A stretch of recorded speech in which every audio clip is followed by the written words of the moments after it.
Хакас жонның пістің шері пістің өз ізіне ең ұлы қозы меткін кізілеріне адасы, ең бастағыларының арасында Владислав Михайлович Торосовты адерға керек. Дектің немес аның ады Ақпын городтың, асқы саймағының арлыстық кізілерінің арасында. Владислав Торосов позның шұртазының мұндық бөсік балаға тұрысқан. Ол тізің нандырғылық тоқс позның жоғының арсақсырыз. Бүгінгі көз депсті Владислав Михайлович Торосовтың 8 жазына шарт жабыз.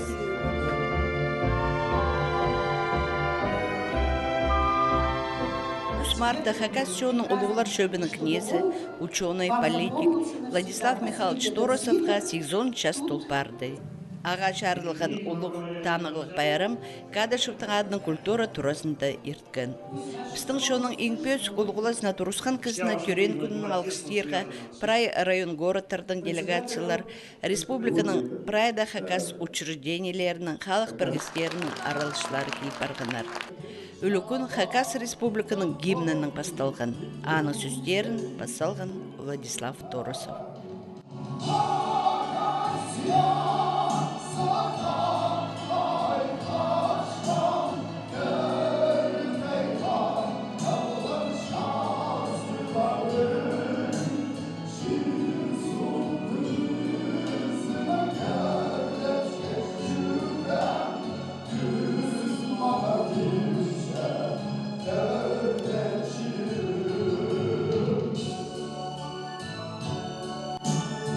Владислав Торосовтың прайшутазы шонның арсы ақсырыстың пір балғалыстық. Ансына арсы аның папасының шутазы көстік берген. Михаил Григорьевич Торосов позның тұзындағы ең пілісті кізлерінің пірсі. Хакас обласының депутатыр шөбінің кнезі болған.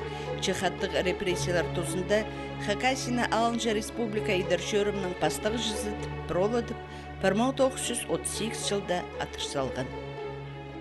Хотелось, чтобы как можно больше успеть сделать, значит, то, что в свое время ему не удалось. Вот. А в общем-то он хорошие цели ставил, да, создание республики или историю Хакасии. Вот. Он пишет в своей биографии, ну как же так, 1000 лет существует Хакасия, столько у нас замечательных памятников древней культуры хакасского народа. Причем каменные изваяния, там различные рисунки древние, наскальные рисунки. А истории нет. Но как так может быть? Вот. В чем причина? И вот мне понравилось, что когда-то они вместе с Леонидом Романовичем Кызласовым основательно занялись этой проблемой. Леонид Романович написал историю Хакасии с древнейших времен до 17 года. Полностью восстановил, воспроизвел ее. И в результате теперь мы знаем всю траекторию движения нашей жизни, нашего народа. И вообще всегда восторгаюсь, как он хорошо, глубоко копнул, глубоко подошел к этой проблеме. Он тоже, между прочим, везде написал, что отец, я продолжил дело своего отца. Отец интересовался историей Хакасии, я продолжил. Я выкопал эту историю лопатой, как он пишет, из земли. В любой семье должно быть так. Да, конечно, какие-то продолжения должно быть. Если, конечно, хорошие цели были, ну, там хорошие цели у Кызласовых.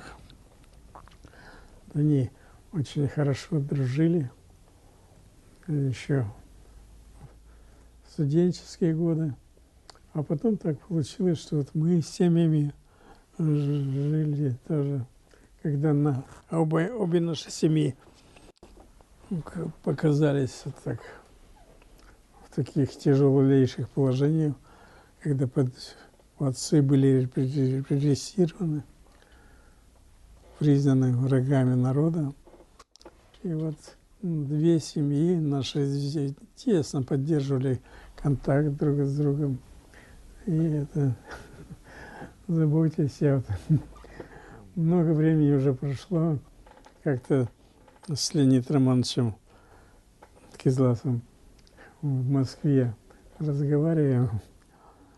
А было так, что когда наши матери уезжали на свидание с отцами, которые здесь находились в тюрьме в Красноярске, он был постарше, его оставляли со мной водиться там. Да. И вот он мне все время говорил: ты не забывай, что по земле-то ходить научил я тебя. И ты мне обязан. И действительно так. И опекал. Сейчас потом он свои книжки выпускал. Много книжек подписал. Дарственно выпустит, отправит. И я тогда дрожу всегда вот его именем, с его отношением, которые у нас складывались. Ой немес үскінар ұрышының балалары. Хади ерелінген оларның үжілері Клавдия Терентьевна. Балаларын өзек шыткін көріп. Чесоның шута чақсы сайрынзар хади болса алысқын. Үгірдіге күстініс оларның ханында болғынға дөй. Владислав Михайлович бастағысын қаратастағы тағы тоғыстарының техникумын тосып алған, аның армия тартылған. Қызылшардағы өңлік металлары институтының дипломын алған соның КПСС-ның өн комитетінің аспирантурасын тосқан. Эди 1964 жылдың сығары Владислав Торосов партийный паза ұстық тоғысының айғызша. Бозының шутасыныңар Владислав Торосов ерткіншілерінің керіктері книгасын пысалған. Ол книгінің презентациясы ерткін аның түрен күнне шарылған байрамды. Иледі кізіп ұтоқысға үндізіп искірглерінің журналына сықаныр.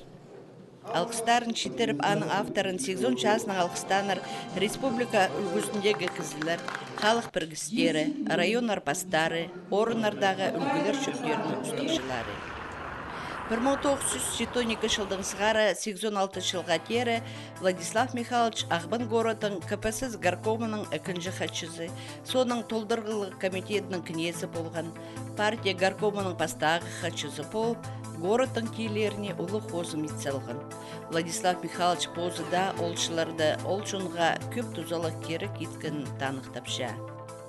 Наверное, по Абакану все-таки много больше сделано, потому что, во-первых, я здесь долго занимался, почти 15 лет я только в руле города стоял, то председателем горосполкома, то вторым секретарем, первым секретарем горкома партии. Поэтому здесь, так сказать, и дела покрупнее были. Все. Зона отдыха, да, создание зоны отдыха, озеленение города. Вот. Скажем, строительство стадиона. Такие вот крупные объекты, или ТЭЦ, допустим, строительство ТЭЦ. У нас 150 котельных было в городе. И я вот помню, вот, мэром, когда был, не было ночи, чтобы не остановилась какая-нибудь котельная. Такая тяжелейшая была проблема.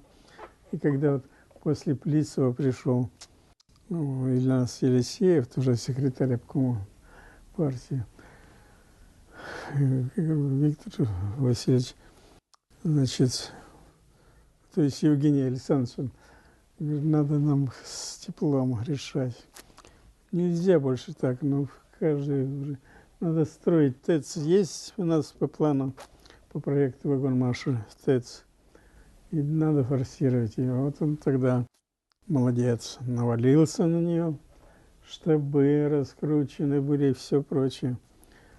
Поэтому вот эта проблема, если решалась, здесь вздыхали все, потому что зима самое страшное, да плюс еще это, когда еще без тепла остается город.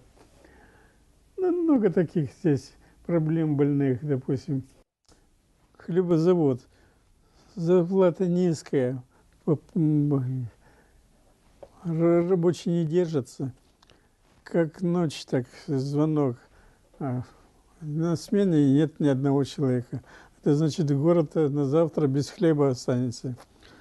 Встаешь, звонишь от воинской части, отправьте взвод солдат, пусть поработает ночку. Значит, отправили, но все. Проблем такие, столько много было, и больные проблемы. 1986 жылдың сыхара Владислав Михайлович Хакас автоном обласының толдырғылық комитетінде тоғыны бастапша. Амды оламоқ нандырғылық тоғыз. Мұнда тексі Хакасының сұрғыларын бөгірге керек болған. Петр Петрович Сырахатовық тестеге ұлғылап шөбінің шеліне келдері ана апарар Владислав Михайлович Торосов. Сыры аның тоғызын қажынылық білшесір. Я Владислав Михайловичты білвеншіткен кезі асқынақ болар тұсағын. Олық тұста білерге керек қайды ол тоқс ет салған. Қайды кезінің әрі. Ақажан кезіні мағат білшесің. Қажан аннағада қосте тоғынсың. Қосте пре командировкаларға жүрсің. Елі пре жерді азырынсың, елі күлетізің преде кейсі бірше. Мен аны қаты тоғынырға келсіп барған 1986 жылдан сары. Ол областной плановой комиссияның кнезі болған. Аул мен андары позының орыншызына қырған. Анның арменің ғада 6 жыл тоғынырға келсіп барған. Қажан ол обыл планының кнезі болшытқанда, қайдайдар көп сұрғылар үзірер келік пүгер керек болған қызылжарға кіршіткенді. Край планың, алай Москвада бар, Госплан Россияда, анда көп сұрғыларды пүгер керек болған. Ол еңі бастағызым сіздің Хакасияда терге керек. Межотраслевой баланс еткендер. Межотраслевой баланс немедір ол. Ну, ненже бізге керек садиктар, школалар, ненже керек бізге жоллар, алай ненже керек тұралар, ненже керек бізге тоғып тұтқан кізлерге тоғытын жәң шерелер. Елі болған баланс денежных доходов и расходов толық бастан. Ауыл тоже керек болған. Аны қажындағының алын етпенер болған мұнда. Ауыл келгенде аны итсіғыз. Аның да басқа көп тоғыстар итсалған ол. Но ненже иткен тоғыстарын аның басқа қызде жоқтер. Но мен көбін жоқтер замшы ол экономика сұрғыларын. Ол маттық күйдірген и үскірген аны. Ол тоғынған правительственның кнезінің пастағы орынжызы болып тоғынған. Меге келіс барған көрігі қайди ол тоқыншы. Үлгідегі кізі көбізін чаджынларман документтарман тоқыншы. Вот бірсінде меге келіс барған мындық неме көрігі. Мен аның кабинетімді отыршым. Тоғыншылар мындық документ тақыт келгенер. Таң постановление правительственных болғанол, таң басқа документ. Владислав Михайловичке пирскенер.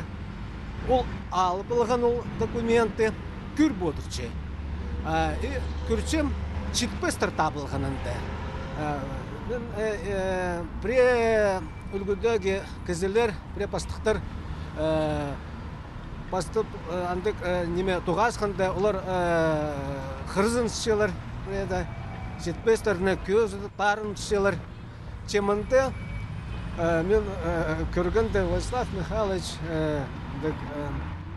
амыр болған, карандаш ал болған, жетпестеріне сразу анда керек жоқ сөздеріне ситар тапсқан, пре сөздеріне андары пазыпсқан қозы, кері салған, бірай документ анды нинжада страницалы болған көріпсқан, бірай төзеді түскен ол документі. Пирсқан бірде неме çoқтабен, көмесілі çoқтанған, беде чарертіп, ол кезі өрініп, ол проекті алып болған, өрчелік чөріпсқан. Вот андық аның отношениесі тоғысқа и документтерге, кізілерге прайзы біз Владислав Михайловичті түрен күнінің алғыстып шып. Хазе аның пик болсын, семьязын да прай чақсы болсын, амыр часкалық чұқтас болсын. 1992 жылдың сығара Владислав Михайлович Асқы саймағының сығара өркі шөбінің депутатына табылша. Бірлі хатен емес. Табықшылар аның түзімнің тоғызын көріп, қатамоқ оларының кертінізіне тұрызырғы сұрыншаңдар. Асқы саймағындағы тасыспилтері алдағы шон амда Владислав Торосовқа алқыстарын чытыршелер. Ол полбан боза арсамда, bu arada şutapшын кізлерге аларының сықып алар бірлі темір жол боларшы. Когда разливались реки весной или осенью, перебраться из Свистоштыпа сюда, в сторону Есина, представляла такая проблема была. И вот ездили на тракторах, переворачивались, гибли люди. И вот я, когда стал депутатом, я помню, они мне поставили такую задачу, что помогите соорудить мосты и автодорогу пробить. И вот я тогда вцепился в эту дорогу. Сколько мостов надо было? Ну, 6 мостов, там маленькие, правда, один большой. Вот. А когда мосты начали подтягивать, они вдруг однажды пришли делегации. Нет, все. Что все? Не надо нам дорогу, не надо мосты. Как не надо? А вы построите дорогу, потом к нам будут ездить и горожане, вырвут все ягоды. Все, не надо нам. Мы вот живем здесь, как в закутке. И своими так. Но потом, когда все-таки дорогу построили, они говорят, хорошо сделано, что правильно сделано, что построено. Конечно, дорогу не просто было построить.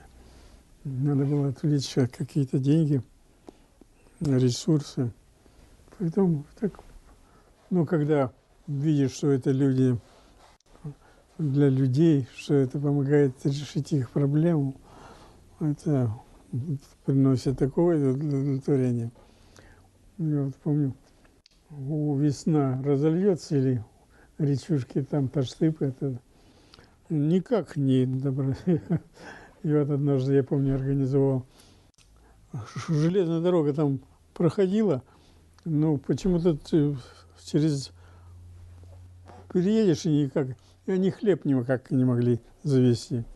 И вот однажды вертолетом доставляли им хлеб. 2003 жылда Хакасчонның 10-шы съезінде Владислав Михайлович Торосовты ұлығылар шөбінің кінесіне тапшалар. Олтыстың сығараға көнізінің позының чонына тоғынарға, полызарға оңдай берілген. Екінші созывға мен өркіжіктен депутаты болғанды, Владислав Михайлович болған, анды Ас районынан біз болғырыз. И немекші өчері сағыш мені, ол тоже республиканың Султан Алексей Иванович Лебедь. И мен көріп қалғым қати тоғынарға керек, өркіжікті, базағаның қылығын, бірден мені қорықпыз. Оға қиға кізі, анты предмет сұрағы неме, қайды бір бөгін, Сайынс Көлейім заводтың неме туза бөгін, анды правительство кирген. Аны ол бөгін алған олзы неме, ол завод біздің бюджетке неме ақшасынақ жүлершік. Аның біде өн берген де неме, ол сұр ертпен. Ал Сайын Михайлович жоқтың ғана да тоғыр. Ол кенішті неме, республика ақша керек. Ол завод неме біздің чонға оға неме хойнем ақшы экология сарынан бюджет ақша жетпейінше көнізінің. Аны ол поменное голосование туст барғанда ол бөгін ертпес үшін 15-тігі залған. Ол санында Владислав Михайлович, мен база неме болған көп кіз қорапсқалар. Вот мұны ну мен çok çınakşım ben de ün bergem hadi бастағызды ешкензе дик бергем я аны соның неме бір бастық болғаннан да неме правительствода жоқтысы келіскен анды қарставсылар бұлағылан но по көзді немеге көсүче Владислав Михайлович неме оға махачегізі қорықпас тұртықпас ол чонның үшін хакасының үшін проект жұмсылшы ол поздно андара бірде сағыман оға авторитетті кізді административным письмо денег встречаем. Он курсе меня письмо холзал, а на посес ветерхал с Деминге. А курсе кем меня письмо кем на кильган. Утро барши. Тоғыр бол Я, утро баршылар. Алар мен Ислам Михайловичқа неме, оға ұлық алғызып жетірші, ұлзарыма. И çok тирасаңшы неме, пүйін келгепсіз арлап аны 8-10 жаз тоқшатқанна, çok тирасаңшы неме, хас болзын, базы үрш ұштызын. Базы біздің хакаси, оныға пра хакаси туза қалзын. Виктор Михайлович в совещаниях түргенде жылдың хайди туызылған хайди керек апар алынды даже олда жоқтымған вот міне жоқтан андық сөздерді Владислав Михайлович жоқтан ана ол сөздер толдырыр жоқтымған ана олар тоже ол олардың қиынды дик аның басқа кезі пих болбас қай біре керектерді а ол бастықтар закір бөгі білсе бірай қайды керек орта керектерді бірай өкше Сің чоныстың неме күнін күйдірерге сейтік неме болған. Бастағы біз түйзіп сылғыз бұл қазны үлігінерін шылпаз, ортын той, олардың қазныдағы үлгілердің қады шоқты салғыз. Аны зона аны шұтысқа керерге Ағрин келді жылдан жыл көпістің үлігінер ампырай жонның мұнда қақасеті шұтышын жонның үлігіні бол бары. Анда да біз келіп сами біздің кізлерді, мағатты, шоновсты, шиіп мұнда президиумды талып, оларды премиялар бешес, награждать болсес оларды. Орденер сағын алғыздар. Ана жонның біздің шоновстың күнін күйдір бұдырырға. Ол доғыз көп біді келзе, шон қынық келшелер. Біздің мемориальный комплекс мұнда Мария Петровнаның Станның қостыры Петрович барды. Біздің доғызды үлгідегіді қашылар бірай танып бастапсылар, білістілер. Біз шондыға неме болыс бар шевс.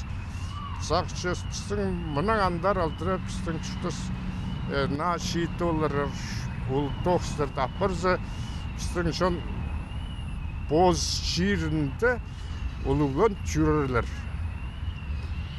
Сыргедік ойнемес сұрғыларда пөгірге келіскен болар, олда мемориалда пөдірінде сұрғылар пөгірге орта пікше Владислав Михайлович тұрғыздарға. Ну, надо чуқтегі мен он хачыланы пылчым. Хачан мен Алтынайда президент болғам, антайда туының қады бастағыз бол. Ол ұлдырчобіні пөкіпс, күдіргіпс, қады, как организация. Аның біде тоғынып, Владислав Михайлович сағызы луг, идея тегі қазақтының күпаның, проектировать будешь Мария Петровна, аның Пастағы тоқыс посеткапс юртылыр. Аның сағызының юрты совета старейшин, унаға юртылы кізі чуқты жың. Надо чуқтегі, что ол настойчивый. Сағынған тоқысты тастабинжи, преда чидыр зақчызың. Идіңер. Ну, алук тоқыс бұса, аны действительно мемориальный комплекс еді болғыз. По мен біз қыстырмың бұл проектировщика морсычыпс. Что вот анде келбік тоқыс, аның сағызының қайди болығы бұдыр болғыпс. И кізлер тұзыланшылар. Ну, жақсы тұзыланшылар мен сақычым. Аның ары ол қайди біде шарапчы қажан ол сағын малдымаларды. Аның шықтасқы кер болығы. Ол лоб тоқыс. Ну, мен сақчым еще жоқтабен, что ол чылзай прер книга паси еще. Ол арызында маңнанчы. Аның еще мен жоқтым, что ол тоқыстар арны завод проектный. Еще ид болға чарапчы, а как кир болға, ол ар тоқыс. Ол чурчи, вот придете запуст пинжи, а все равно парчи. Аның подвщинда министр по строительству тупчи. Давай идем, строительға. Все равно, Владислав Михайлович, их сылдыр лучше сразу идем здесь. Это, наверное, авторитет, что ол прай сағынған тоғыстарын пір болсы. Біздің бітмінді балалар неме сирота түшелер бұл абызы жоқ қалған балалар интернаттарда болған бастағы времеде 300 шибірге 6 қызы болған. Амза 12-лі, оны ағырғары балалар қалғаныр, анда медицинский анда неме показания таңанда. Олар дейбізі шонлары әтсізі. Атығыныр бірай бостарының роттары пістің шоныз қайды балы семья да үзерге керек болсы. Анда да семья ол школанызы үгірінше қайды посарызынды амыр қаз күштерге үгірішчелер семья үгірішче. Анағандары семья да үскен балылар я шүтісті мағат пішелер. Тоғыз қайды бастанче семьяда бастанче.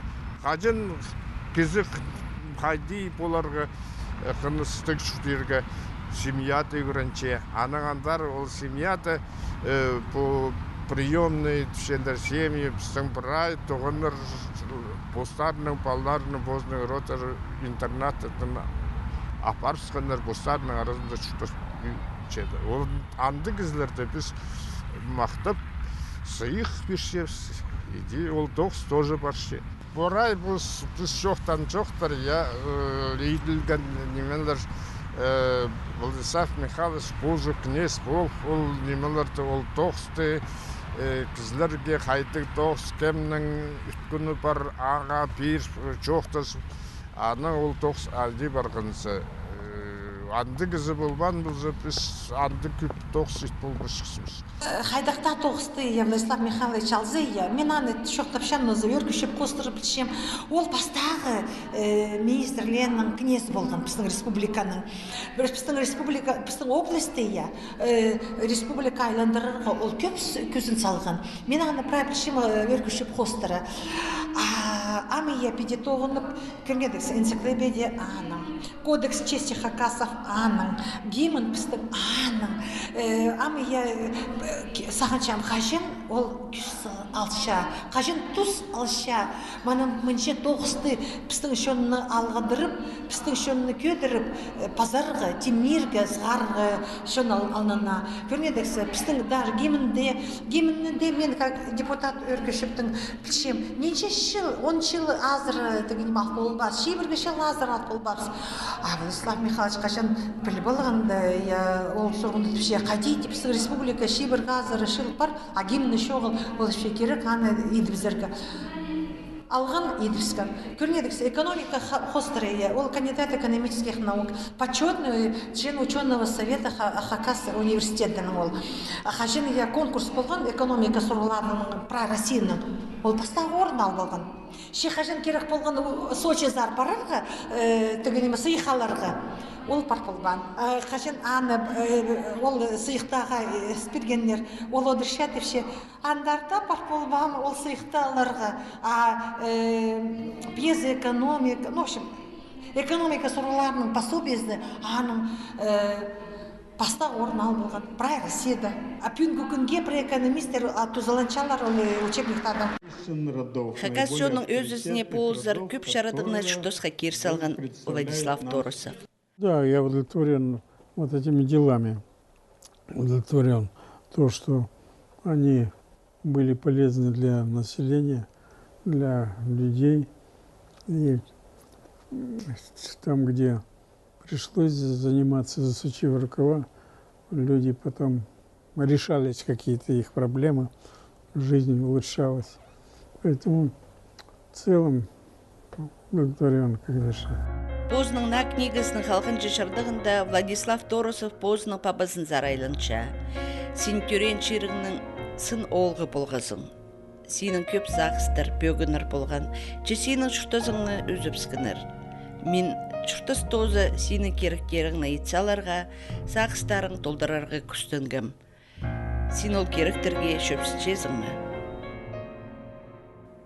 Хакастарның өбікілерінің шақығылар книганың көп кізі шүртазда тұзыланча болар. Анда шейтүлзер көп айланы сейділші. Амда аның авторы позы көнісінің шоңынзар айланча. что народу хотелось, нашей коренной нации, конечно, хотелось пожелать, чтобы была более активная, занимала энергичную такую позицию жизненную, были бы активными в решении всех любых проблем, чтобы они, так сказать, от пассивной стороны жизни отходили. Активная энергия. И если возникают какие-то проблемы, ну, включаться и надо. Никто за нас их решать не будет. Молодому поколению это хотелось пожелать, чтобы они настойчиво, целеустремленно, упорно двигались. От каждый ставил перед собой цели, решал, добивался их. Это будет лучше для всех, для жизни для всей республики. Ну, я думаю, молодежь сейчас, она подготовленная, образованная и быстро ориентируется. Главное, чтобы они так целеустремленно работали.